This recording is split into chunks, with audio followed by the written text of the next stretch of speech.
جزیرۃ العرب کے سیاسی اور مذہبی حالات بیان کرنے کے بعد اب وہاں کے اجتماعی، اقتصادی اور اخلاقی حالات کا خاکہ مختصراً پیش کرتے ہیں۔ عرب آبادی مختلف طبقات میں بٹی ہوئی تھی۔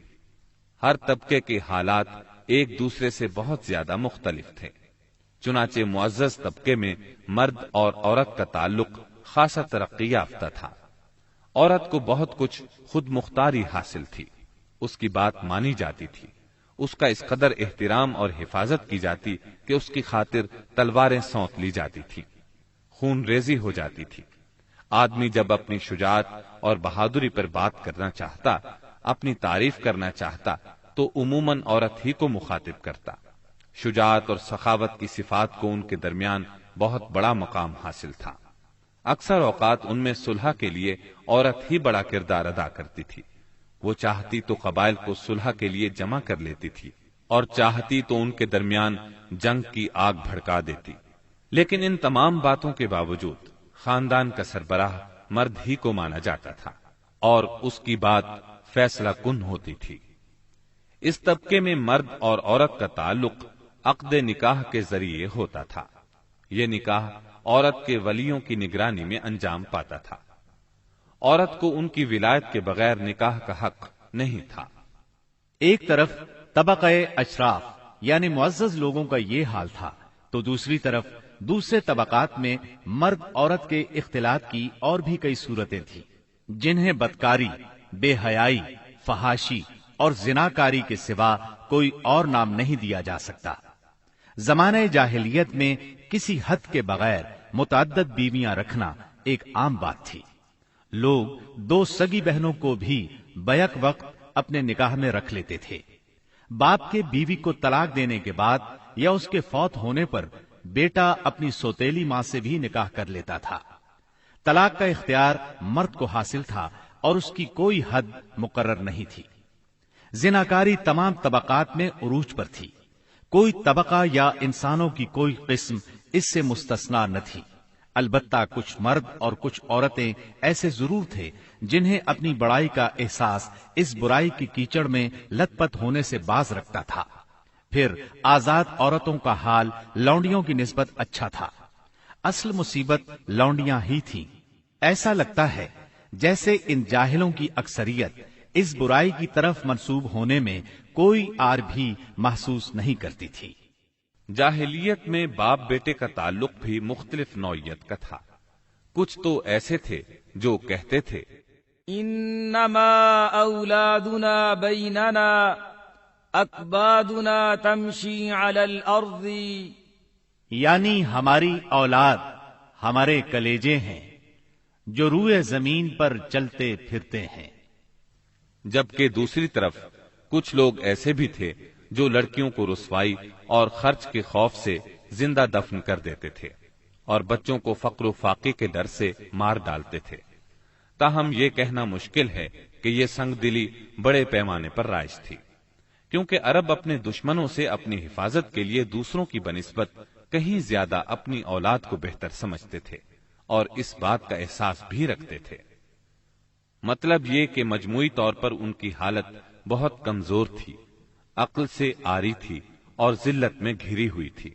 جہالت نے ان کو اپنے گھیرے میں لیا ہوا تھا۔ خرافات کا دور دورہ تھا۔ لوگ جانوروں جیسی زندگی گزار رہے تھے۔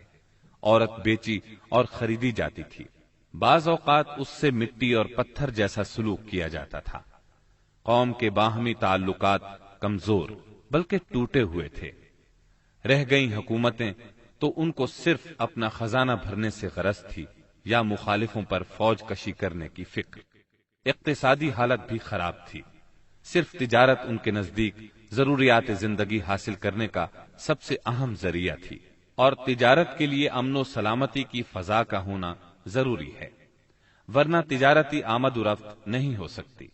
جبکہ ان کا حال یہ تھا کہ سوائے حرمت والے مہینوں کے امن اور سلامتی کا کہیں وجود نہ تھا۔ یہی وجہ ہے کہ صرف حرمت والے مہینوں میں عرب کے مشہور بازار اکاز، ذی المجاز اور مجنہ لگتے تھے۔ جہاں تک صنعتوں کا معاملہ ہے تو عرب اس میدان میں ساری دنیا سے پیچھے تھے۔ کپڑے کی بنائی اور چمڑے کی دباغت وغیرہ کی شکل میں جو چند صنعتیں پائی بھی جاتی تھیں وہ زیادہ تر یمن، ہیرا اور شام سے ملے ہوئے علاقوں میں تھیں۔ البتہ اندرون عرب گلہ بانی اور کھیتی باڑی کا کسی قدر رواج تھا۔ ساری عرب عورتیں سوت کاٹتی تھیں، لیکن مشکل یہ تھی کہ سارا مال و متاع ہمیشہ لڑائیوں کی زد میں رہتا تھا۔ غربت عام تھی، لوگ ضروری لباس تک سے محروم تھے۔ یہ بات تو مشہور ہے کہ اہل جاہلیت میں کمینی اور رذیل عادات پائی جاتی تھی، عقل کے خلاف باتوں کی بھرمار تھی، تاہم ان میں کچھ پسندیدہ اخلاق بھی تھے۔ ان اخلاق کو دیکھ کر انسان دنگ رہ جاتا تھا۔ نمبر 1، کرم و سخاوت۔ یہ اہل جاہلیت کی خوبی تھی جس میں وہ ایک دوسرے سے آگے نکل جانے کی کوشش کرتے تھے، اور اس پر فخر کرنے کا عالم یہ تھا کہ عرب کے آدھے اشعار اسی کی نظر ہو جاتے تھے۔ اس وصف کی بنیاد پر کوئی اپنی تعریف کرتا تھا تو کوئی دوسروں کی۔ حالت یہ تھی کہ سخت سردی اور بھوک کی حالت میں بھی کوئی مہمان آ جاتا اور میزبان کے پاس اپنی سواری والی اونٹنی کے سوا کچھ نہ ہوتا، اور کنبے کی ضرورت پوری کرنے کا ذریعہ بھی صرف وہی سواری ہوتی تو اپنے مہمان کے لیے ذبح کر دیتا۔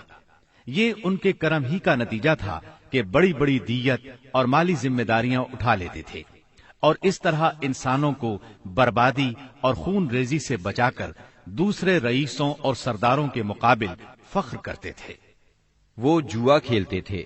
ان کا خیال تھا یہ بھی سخاوت کی ایک راہ ہے، کیونکہ انہیں جو نفع حاصل ہوتا یا نفع حاصل کرنے والوں کے حصے سے جو کچھ زائد بچ رہتا اس کو وہ مسکینوں کو دے دیتے تھے۔